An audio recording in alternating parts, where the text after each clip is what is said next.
Olá, pessoal! Hoje eu tô aqui com o Dr. Rodrigo Silveira, que é médico psiquiatra e que veio explicar pra gente o que é autismo. Doutor, 1 para cada 36 é a última estatística que saiu, né? O que engloba, o que faz uma pessoa ser diagnosticada com autismo?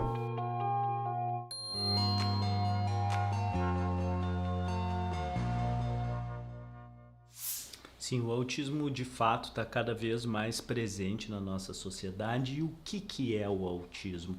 O autismo é uma síndrome, é um conjunto de sinais e sintomas que as crianças nascem e que percorre durante toda a trajetória de vida com eles.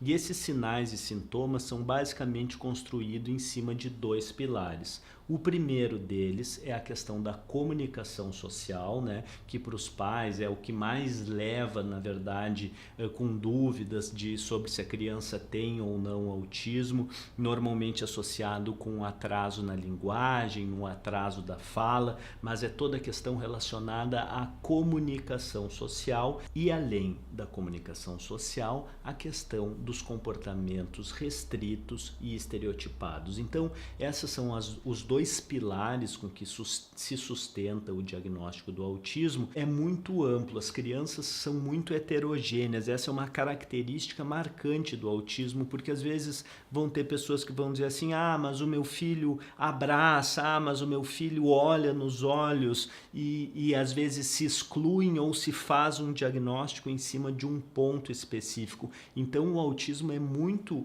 heterogêneo e muito amplo e, portanto, não é tão simples fazer o diagnóstico, sobretudo em crianças pequenas com um nível leve. Aí a gente precisa ter um olhar muito mais treinado e idealmente, esse diagnóstico é feito de uma forma horizontal, ou seja, em mais de uma consulta e feito por mais de uma pessoa, de uma maneira multidisciplinar. Ainda que seja o médico que tenha a responsabilidade técnica perante a justiça, né, de assinar esse laudo, de garantir esse diagnóstico idealmente ele é feito pelo menos por uma psicóloga comportamental, por uma fonoaudióloga e por um médico, né?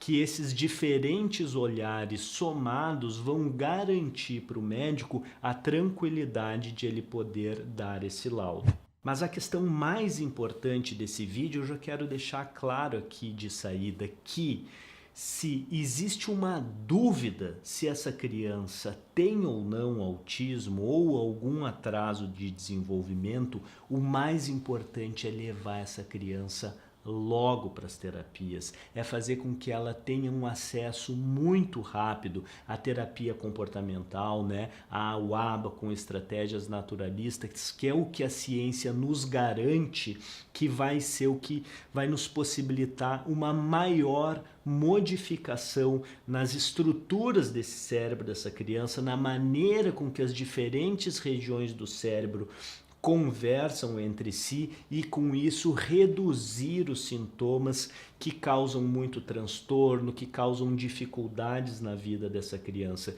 Então, se existe dúvida, leve essa criança para terapia, porque se ela não for diagnosticada depois, não tiver essa definição do diagnóstico, de qualquer jeito isso vai ter contribuído muito com o desenvolvimento dessa criança. E se essa criança tiver autismo, isso vai ter sido a coisa mais importante que pode ter sido feita para mudar a história desse transtorno, a maneira com que vai se desenrolar isso ao longo da vida dessa criança.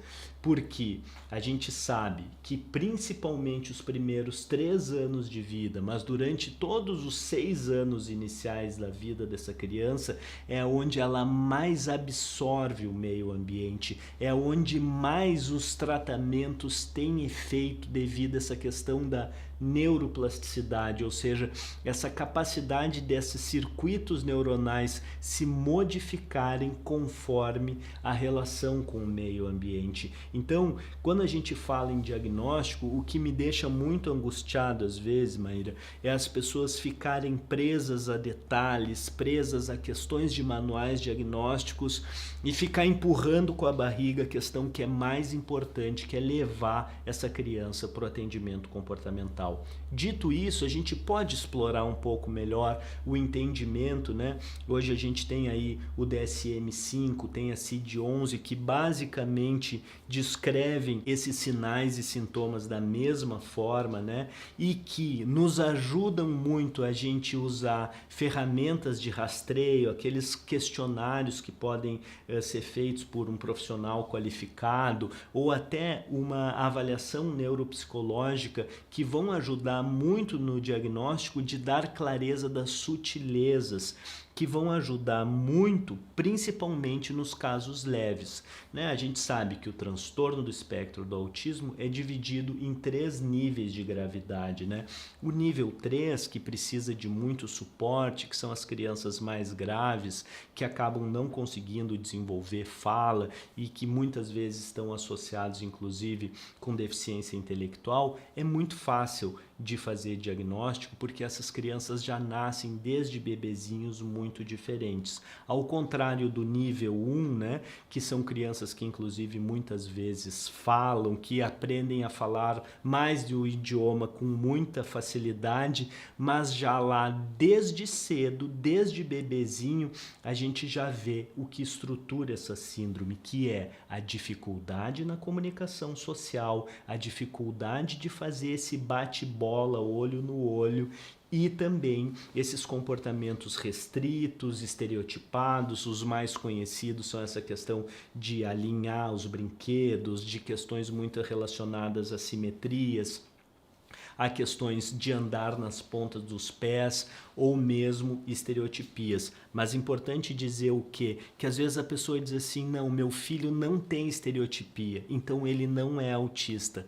Não é simples assim, e muitas vezes o médico, por exemplo, de uma unidade básica de saúde ou um pediatra não tem a qualificação necessária, e a gente precisa qualificar essas pessoas, inclusive, de fazer esse rastreio, de entender a sutileza do diagnóstico das crianças que são mais leves.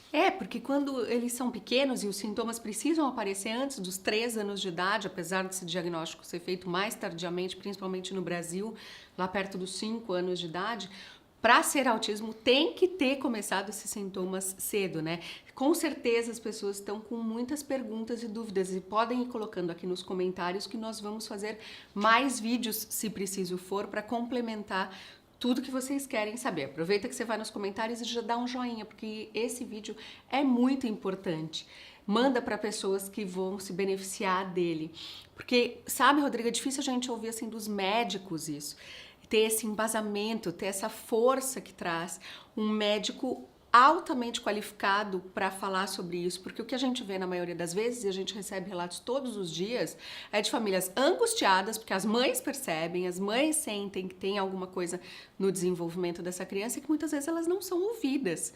Muitas vezes se coloca assim, é corujice de mãe, é mãe neurótica, vai trabalhar, vai fazer alguma coisa. E aí depois fica fácil de ver o atraso, porque o atraso vai se acumulando conforme esses prejuízos, essas diferenças vão trazendo barreiras de aprendizagem, né? Isso é muito importante, né? E mesmo essa questão dos os sintomas aparecerem antes dos 3 anos, na própria descrição do manual diagnóstico lá do DSM, né? Aquela descrição, ela é feita para ser aplicada numa criança de mais ou menos 3 anos de idade. Então, muitas vezes, tu vai usar aqueles critérios para um adolescente, para uma criança maior, ele precisa ser levado em consideração a história pregressa daquela criança e como é que ela se comportava ao redor desses 3 anos de idade. Nesse mundo acelerado que a gente vive e as pessoas pressionadas às vezes por muitas demandas, As consultas médicas, é importante ser dito que não podem ser rápidas. Não tem como em 5 minutos, em 15 minutos, tu fazer ou não um diagnóstico de autismo. É preciso com que se escute muito esses cuidadores, é preciso com que se observe essa criança e nos diferentes contextos, em que dê tempo para ela mostrar as potencialidades e as deficiências dela. E isso a gente não consegue fazer num estalar de dedos. Então a gente precisa tanto qualificar os médicos, qualificar as pessoas que estão lá na ponta de aplicar esses rastreios, de entender as sutilezas relacionadas ao diagnóstico, quanto melhorar a qualidade das consultas em si, que as pessoas possam ter tempo de ser avaliadas, né? Porque no autismo ou em qualquer outra condição relacionada com o neurodesenvolvimento, o tempo importa muito. E a angústia toda essa, tu citou isso, que o diagnóstico é feito lá perto dos 5 anos, foi feito um trabalho vendo isso em diferentes países do mundo, incluindo o Brasil. Esse artigo foi publicado acho que em 2017 e ele mostra lá que no Brasil o diagnóstico é feito em média em 4,7 anos, né? Ou seja, com quase 5 anos de idade, que é justamente quando se está encerrando a primeira infância. Então isso talvez seja a coisa que mais angustia a gente no sentido de trazer informação para que as pessoas possam se movimentar da maneira certa o quanto antes, porque quanto mais cedo, maior a chance de a gente modificar essas estruturas cerebrais. Só para reforçar isso e ficar mais claro para as pessoas, né?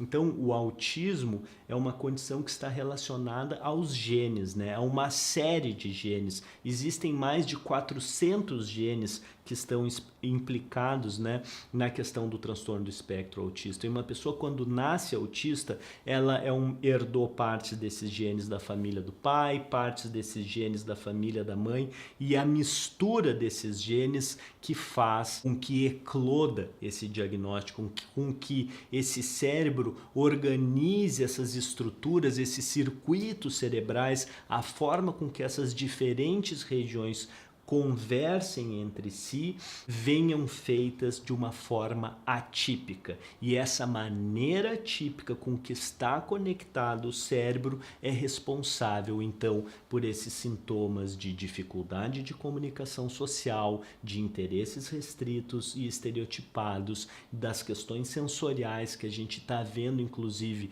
que são os primeiros sintomas que a gente pode ver numa criança. Então, tudo isso está relacionado para a gente entender o que é o autismo. Mas se tem uma mensagem importante de a gente passar aqui, Maíra, é que se as pessoas estão em dúvida, que elas procurem logo uma intervenção comportamental, que elas consigam ter orientação. A primeira coisa importante num tratamento é com que esses pais tenham aí um coaching parental, com que esses pais saibam o que fazer com a análise do comportamento aplicada, preferencialmente de uma forma naturalista, mas com que eles saibam o que fazer no dia a dia com os comportamentos de birra, com as questões de agressividade, com conseguir enriquecer o ambiente e a maneira com que se faz o bate-bola com essa criança, né? Esse olho no olho da criança, para a gente conseguir desde muito novinho, em todos os momentos da vida dessa criança, a gente conseguir modificar a forma com que esse cérebro se estruturou de uma forma típica, buscar os olhos dessa criança, se posicionar na mesma altura dela, conseguir fazer tudo isso que a Maíra ensina a gente há tanto tempo aí, né? E a nossa mestra nesse sentido.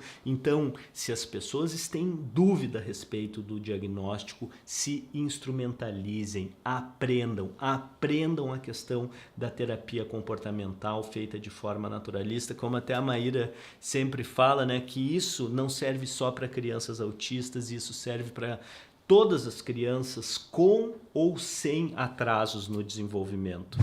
Perfeito! Perfeito, muito obrigada por todas essas informações. Com certeza tem pessoas que precisam de mais ajuda e que podem te encontrar lá no Instagram, né? Lá o Rodrigo abre caixinhas de perguntas nos stories, coloca posts sempre muito atualizados. Que o seu Instagram é @drrodrigosilveira, certo? Isso aí. Podem te encontrar lá e também falar com você no direct, certo? Com certeza, a gente sempre está lá tentando justamente oferecer para essas pessoas instrumentos, ferramentas para a gente transformar para melhor a vida dessas crianças com autismo e das suas famílias. Que bom, muito obrigada, eu te agradeço em nome de toda a comunidade, porque a gente precisa muito disso, porque esse tipo de conduta é diferente nesse mundo que é tão comum. Obrigada mesmo, Rodrigo. Até o próximo vídeo, pessoal. Até. Tchau, tchau. Tchau.